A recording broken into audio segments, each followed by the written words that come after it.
এখনো তো আমরা তোমরা সবাই জানো আজকে আমাদের এই ইভেন্টটা হচ্ছে, আমরা ফিল্মটা অ্যানাউন্স করছি তোমাদের কাছে প্রথমবার পেশ হচ্ছে আমাদের পরবর্তী স্টেশন বেগুন কবে। তো এখনো শুট আমরা স্টার্ট করিনি, শুট শুরু হবে খুবই শিগগিরই। তো সেটার সাথে সাথেই আমরা এক একটা এক্সপিরিয়েন্স করতে করতেই যাব।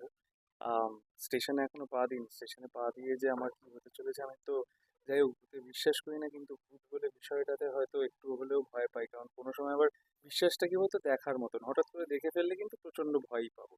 আর তুমি যে বললে বছরটা শুরু হয়েছিল ভূত দিয়ে, হোপফুলি এটা শেষও হবে এবার ভূত দিয়ে। এইটা ছাড়াও আরেকটা গল্প আছে যেটার ব্যাপারে খুব শীঘ্রই তোমাদেরকে জানাবো আর কি। হুম হুম হুম, একদমই। হুম।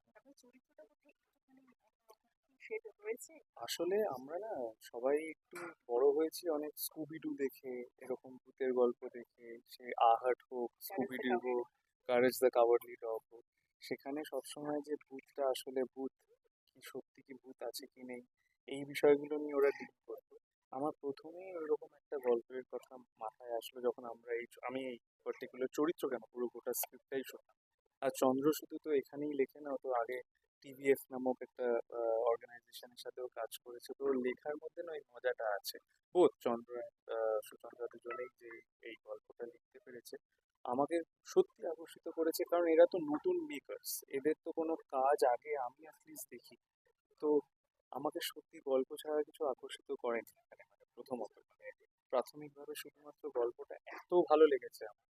তো এটা না করে আর কি থাকতে পারলাম, আই এম ভেরি থ্যাঙ্কফুল যে ওরা আমার কাছে এই গল্পটা। Thank you.